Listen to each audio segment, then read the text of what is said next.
Right then guys, how's it going and welcome back to your football predictions, the series where we try and predict all of the upcoming Premier League football. Thank you to everyone who got involved with the last video for the Boxing Day football. Over 5,000 views, the most I've ever had on one of my prediction videos. It must have been the Christmas jumper that got everybody watching, but loads of comments. I didn't reply to all of them because there was so many, but I did read all of them because obviously I needed to find out who got the most correct scores. So thank you to everyone who wished me a Merry Christmas. It was obviously quieter than normal, but it was still a good one. Hope you guys all had a good one as well. So, those were my predictions from the Boxing Day football. I won't go on about them too long, because despite them only being 2 days old, they're already out of date. Because we've already had more football Monday, Tuesday, and tonight as well. What I will say is I got one correct score. And as I said, loads of you guys got involved. Loads of people got 1 and 2 correct scores, but just 2 people got 3 correct scores, and they were EACY, Easy, and Patrick. So well done to you two. As I say, I think there was over 200 comments. I spent a while going through them all, but it was worth it for you guys, so well done. And remember, if you want to be shouted out in my next predictions video, be sure to get your predictions down below for the New Year's Day football matches, and the winner will be shouted out in my next prediction video. As always, we will go through those games now. So as I say, we are predicting the games this Friday, Saturday, Sunday, Monday, basically all the games from New Year's Day and the games after that. As you know, there's 2 games on tonight as well, so if you want to predict them, then go for it, just for a bit of fun. But the actual predictions for the, I guess, competition between us is for the games coming up this weekend. So we'll start off with Friday, 5:30, New Year's Day on BT Sport. We've got Everton taking on West Ham. So Everton are in 4th place.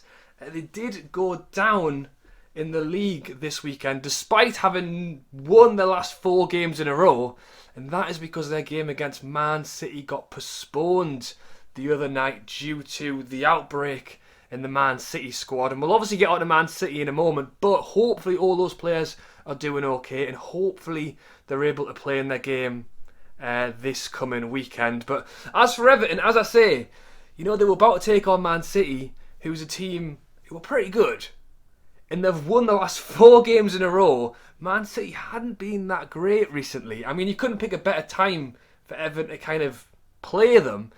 It got postponed. Now they're taking on West Ham on Friday. West Ham are in 10th place. I've put here dip in form question mark, because West Ham did go on a very good streak of form, but in the last 5 they've won 1, drawn 3 and lost 1. I mean, the fact they've only lost 1 in 5, you know, says that is pretty good form. But, you know, a couple of draws in there. The last 2 games they've played, they drew against Brighton, they drew against Southampton the other night as well. So, you know, I would still say are on good form, but I think they would have liked to maybe have turned a couple of those draws into wins.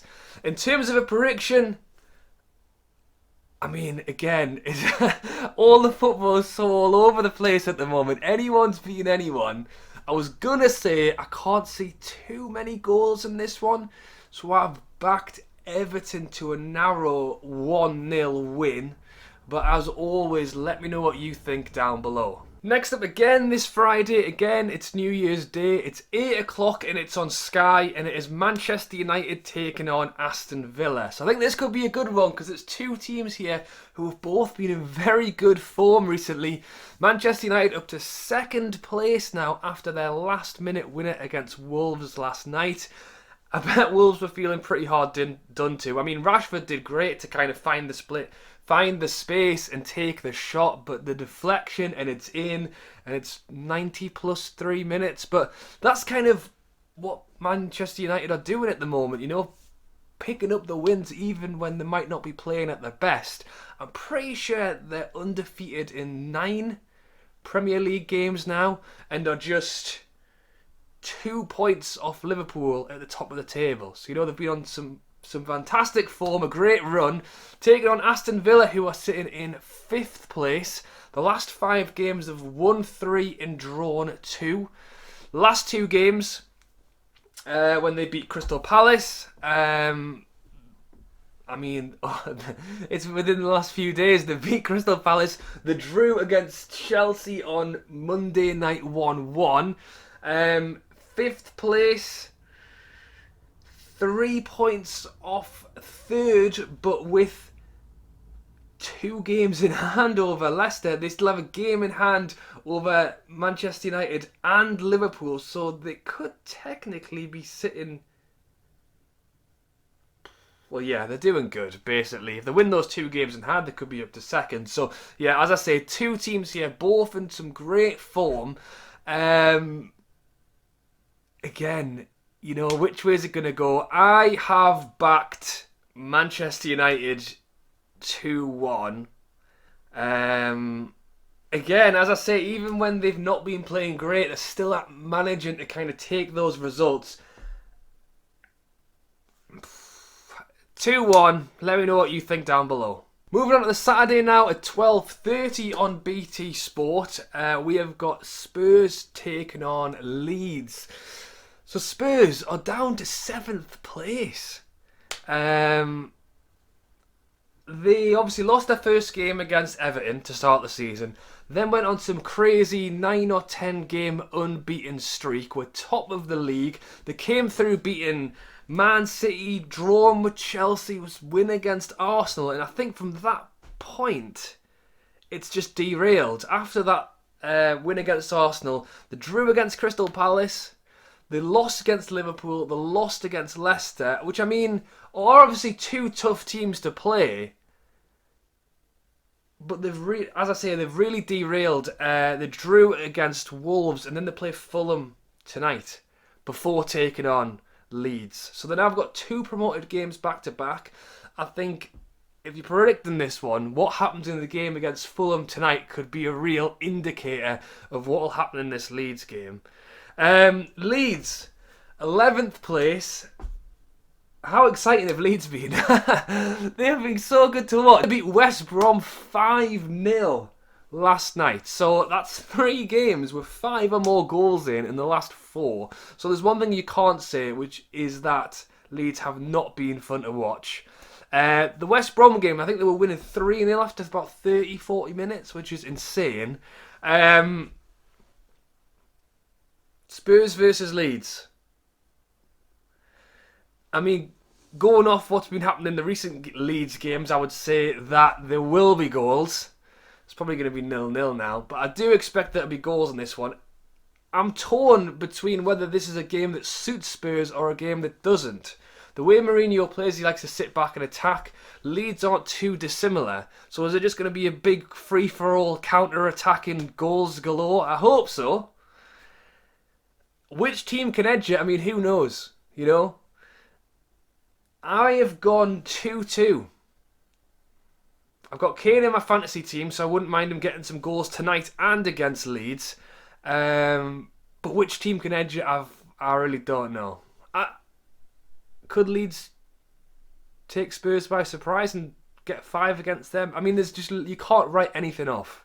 That's why it's tough. But yeah, let me know what you think in the comments below. Next up again on the Saturday at 3 o'clock on Sky, we have got Crystal Palace taking on Sheffield United. So Crystal Palace are in 14th place, 8 points ahead of relegation, 7 points off 3rd. So there you go. It just shows how tight the league is this season. And Crystal Palace have been through some tough games recently with some decent results mixed with some bad ones. In the last 5, they drew against Spurs, which was a great result. They drew against West Ham, which I would also say is a great result, as they have been looking good this season. They then went on to lose 7-0 against Liverpool. They then lost 3-0 against Aston Villa. But 1-1 draw with Leicester on Monday night is a good result again. So it has been very up and down. Now taking on Sheffield United, who just cannot by a win at the moment. 20th place, 2 points from 16 games. Since they drew against Brighton the other week, when they got their second point of the season, they've then gone on to lose against Everton, and then they lost against Burnley 1-0 last night. So, I mean, I've gone 2-0 Crystal Palace for a prediction. I think I have to. I mean, Zaha's looking good. He got himself a goal against Leicester. Sheffield United, I do not know what the answer is. As I say, the problem is they are now 11 points away from safety, which is 4 wins, and they haven't got 1 yet. And that's presuming that these other teams aren't going to keep winning. I mean, West Brom, I think, have got a task on their hands, and they're 5 points. Brighton and Fulham have picked up form. They're drawing loads of games, but it's still points on the board. How Sheffield United turn this around, I really don't know. Obviously, West Brom have gone for it and got Big Sam in. They've tried to do something. Will it work? Will it not? Is it the right answer? It's too early to tell. Should Sheffield United be doing something? But as I said in the previous week, I don't think Chris Wilder's doing a bad job. It's just not working his way, and he hasn't got someone to put the ball in there, you know? So, if you're a Sheffield United fan, let me know what you think down below, but let me know your prediction as well. Next up again on the Saturday at 5:30 on Sky, we have got Brighton taking on Wolves. So Brighton, a team I've just mentioned a moment ago, 17th place, 2 points ahead of Fulham, who were in the relegation zone. So they are just walking that fine line of being out of that relegation spot. I mean, in the last 5, they have lost 2 and drawn 3.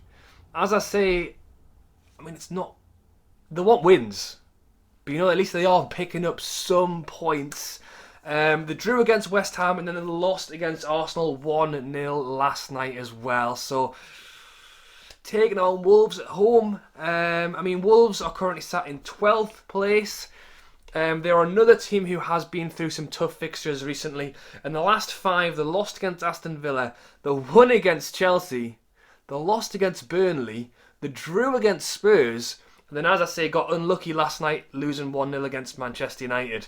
So, losing against Aston Villa, losing against Burnley, you know, those are games they'd probably hope they'd be winning. And then they beat Chelsea in the draw against Spurs, so it's almost back to front of what I would have expected to happen in those games. In terms of a prediction, I've gone 1-1. I think it's tough to pick a winner on this one. Brighton seem to be getting a few draws recently, and I could see this one being a draw as well. Wolves are obviously going through a tough period at the moment with their main man, striker Jimenez, still out injured. Again, it's a game I would say I can't see a lot of goals in, so I'm sure I've jinxed that now as well. But yeah, that's what I've gone for, 1-1. Next up, the final game on the Saturday is 8 o'clock on BT Sport, and it is West Brom taking on Arsenal. So I've already mentioned West Brom. Big Sam is in. They are 5 points off safety at the moment, and we almost thought he'd had the dream start. Well, he did have a good start. 1-1 draw against Liverpool the other day. I did not expect that. What did I predict for that one? I went 4-1 Liverpool. And Big Sam proved me wrong, shut me up with a 1-1. However, it wasn't... Well, the dream didn't continue because I lost 5-0 last night against Leeds. So, where they'll be for this game, I'm not really sure. Taking on Arsenal. Was Arteta ever in doubt? You know, we knew he had it in the bag. You know, we knew he knew what he was doing. Proved me wrong. I went 3-1 to Chelsea for the Boxing Day game, and Arsenal won 3-1. So he certainly shut me up. And then a win, as I mentioned last night, against Brighton 1-0 as well. I saw something about this, the fact that people were saying, obviously, Arsenal, well, you know, they were never really in a relegation battle, but they were dropping down. They are now 9 points ahead of the relegation and 9 points behind third. So they're now pretty much slap bang in the middle. You know, after 2 wins in a row, basically, you know, that's where the form's changed just in those 2 games, and all of a sudden, 3 wins behind third. You know, it doesn't sound as bad now. In terms of a prediction on this one, I think Big Sam will have a better game plan for the Arsenal game than he did against Leeds. In the Liverpool game, they were so compact, and I think what happened was he thought, we're taking on Leeds, it's another promoted side, let's try and open it up and try and do something here. And whether he underestimated Leeds, I don't know, but they completely tore them a new one. So I think he will 100% go back to a defensive formation, and I don't know if Arsenal quite have the attacking power to break them down. I have still backed Arsenal. I've gone 1-0. Again, I can't see many goals in this one. I'm probably wrong again. But I think they will break them down. I think they can get a goal. I just don't see a 5-0. So yeah, 1-0 Arsenal. Next up on the Sunday at 12 o'clock on Sky, we have got Burnley taking on Fulham. So Burnley sitting in 16th place. 5 points ahead of the relegation zone now.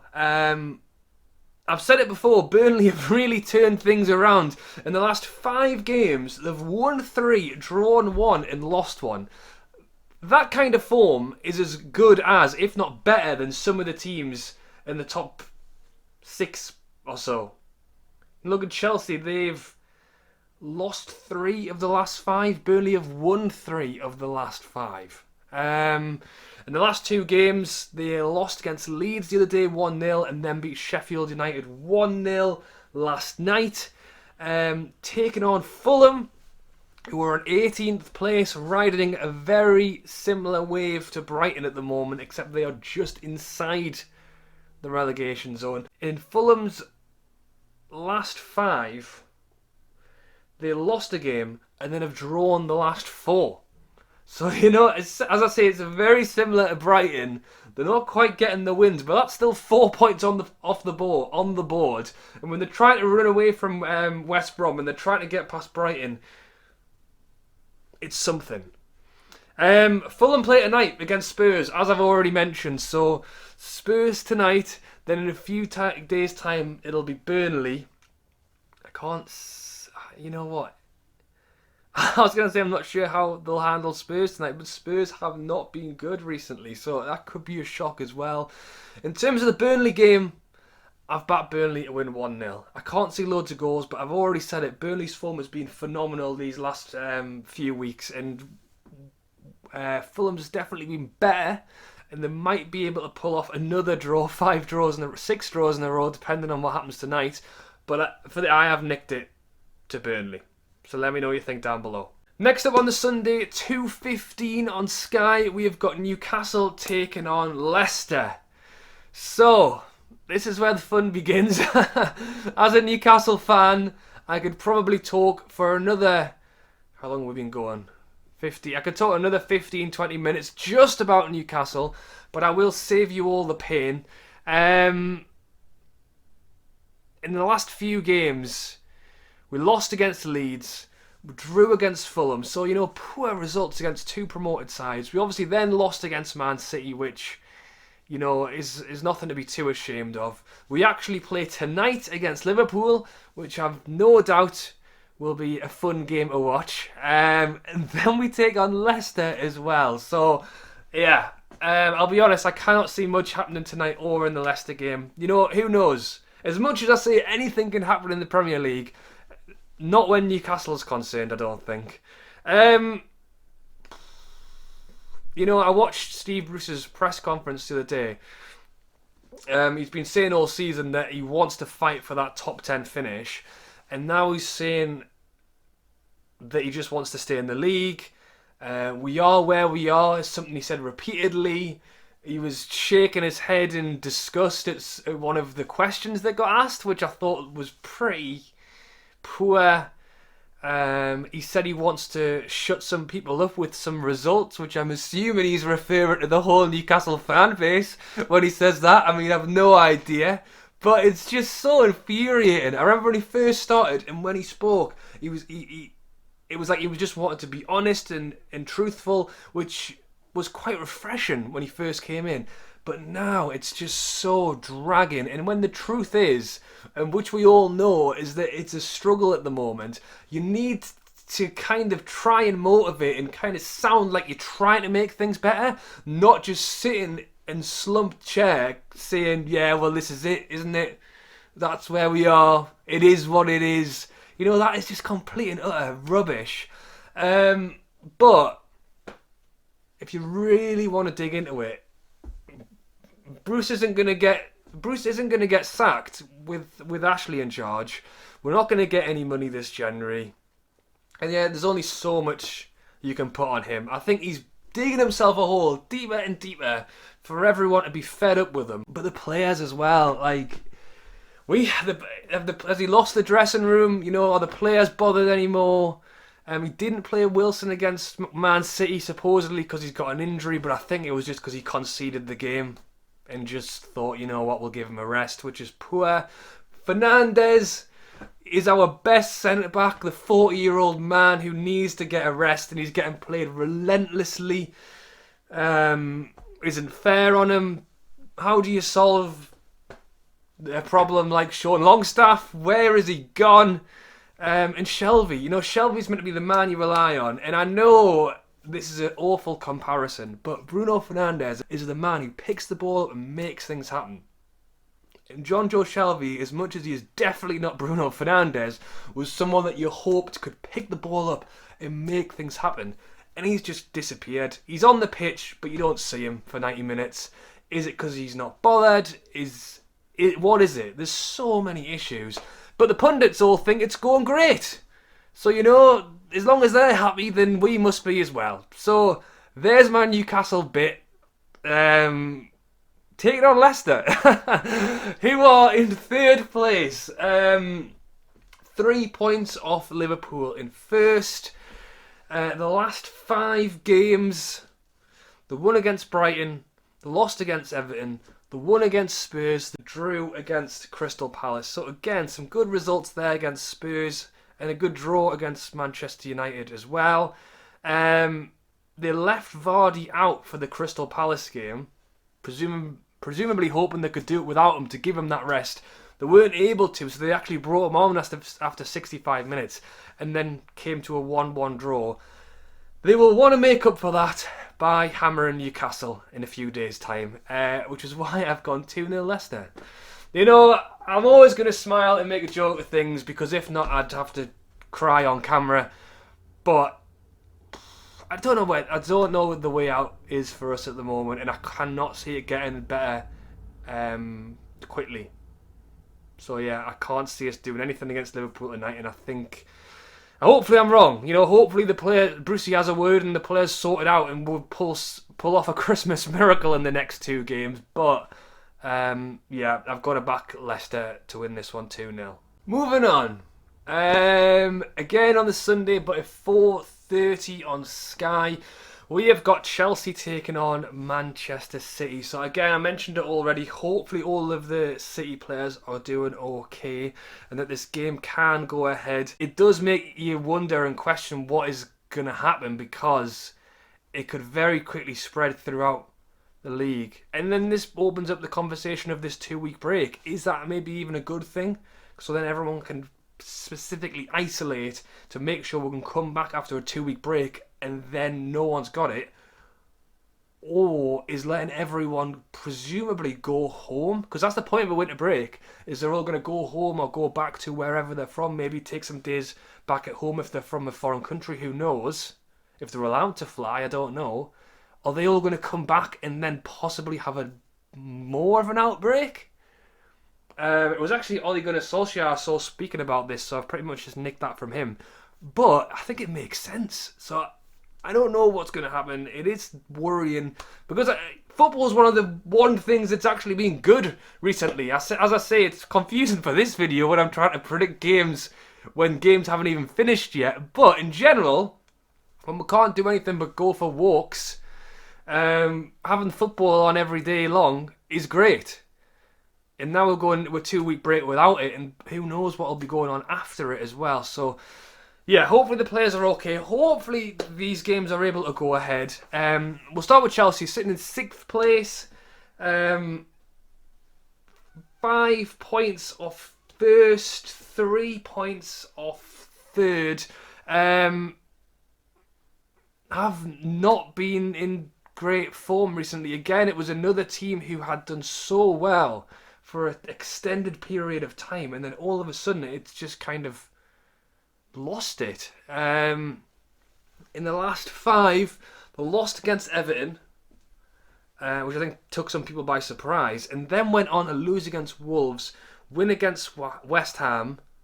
So we're thinking at this point, maybe, they're getting back into the groove. They lost against Arsenal, and then drew against Aston Villa on Monday night. So, Lampard needs to try and turn things around again. An interesting stat I saw was, despite the players they've brought in, I think Giroud is still one of the top goal scorers there, which is crazy. So big up to Giroud. As I say, taking on Man City, whose game got postponed the other day. In their last 5, have won 3, drawn 2. They obviously beat Newcastle a few days ago, and then the Everton game was postponed. So, in terms of a prediction, Man City are in 8th. They're actually on the same points as Chelsea now, which again is crazy, because if you think of how well Chelsea have been doing, and Man City hadn't been doing that great. Man City actually haven't lost a game in the last 6. Have won the last 2. So form-wise, I think you've got to say Man City. Where are they going to be with players who can and can't play in this game? That is obviously going to be a big factor. For the players who are okay, they've just had an extended break. They've had a longer rest than Chelsea have, so maybe that could be an advantage to them. Or will Chelsea be a lot more riled up because they want to try and fix the wrongs they've had in the last couple of games? You ready? 1-1. I've sat on the fence. I think that scoreline is just as likely as 1-0 either way or 2-1 either way. I think it could be a really close game. Hopefully a lot of goals as always, but yeah, let me know what you think down below. And to finish things off, we have got one game on Monday night, and it is Southampton taking on Liverpool. It's at 8 o'clock and it's on Sky as well. Southampton sitting in 9th place, 3 points off third. So again, the league is so tight. I was going to say, it felt like 2 seconds ago, Southampton were up in those third place spots, but they're only 1 win off being right back there. So very good season for Southampton so far. In the last 5, they won against Sheffield United, they drew against Arsenal, lost against Man City, and then have drawn the last 2 games. They drew against Fulham the other day, and then they drew against West Ham 0-0 last night. Taking on Liverpool, who are in first, top by 2 points. They actually play Newcastle tonight, as I've already mentioned, so Liverpool could actually be 5 points clear going in to the weekend, and then hoping to add to that against Southampton as well. Liverpool, they won 7-0 against Crystal Palace not too long ago, where everyone... I thought they'd win, but I didn't think it would be 7. And then the last game they played was the draw against West Brom, which I'm sure they're going to want to make up for by hammering Newcastle tonight. Hopefully not. Maybe we can do a West Brom. Stranger things have happened. Not many, but probably some stranger things have happened. And then they come into the Southampton game. Southampton will have had an extra day's rest. Southampton are the team at home. They are doing very well this season, but Liverpool, despite the injuries they've had, have only lost 1 game this season. Have won 3 of the last 5 with 2 draws. I've backed Liverpool 2-1. I think it could very well be a tight game. It could even be a draw again. But yeah, that's what I've gone for. Let me know your predictions for that one and all of the other weekend's games down below. And that is it, guys. So those are my predictions up there for the New Year's weekend predictions. It has been a slightly confusing video because there's actually games on tonight that we're not predicting. We're just going for the ones this weekend. But there's been so much football on, which is great. But it makes it tough to get prediction videos in. But hopefully you have enjoyed it. Be sure to drop a like if you have. If you're still watching this video now, 30 minutes later, and you're not subscribed, then please hit that subscribe button. As I say, be sure to get your predictions in down below for these games here. The first game is on Friday at 5:30. So Friday at 5:25, I will make a note of all of your predictions and shout out the winner in my next predictions video, which will be in a week and a bit's time, as I say, because we are going into a mini winter break without football for around a week and a half. And then when we come back, there is about a week of solid football, so I don't know how I'm going to fit a prediction video in for that one, but we will work it out, I'm sure. Again, thank you to everyone who commented, liked and subscribed off the last video. For everyone who asked, yes, this is a Christmas beard. I am probably going to shave it off in the new year, and I'm desperate for a haircut as well. So yeah, I hope you guys all enjoyed the video. Have a great new year. It's going to be very different. We went to watch the fireworks on the quayside last year, which I know is not happening this year. So I don't know what I'm going to do. I might get a takeaway. Everyone else is probably doing that, so I'll have to probably pre-order it. Yeah. It's going to probably be a bit of a boring new year. I'm sure I can buy some beers in and watch some telly. But yeah, hope you guys all have a great one. Hope you all enjoyed the video as always. Thank you for watching. And I'll catch you later.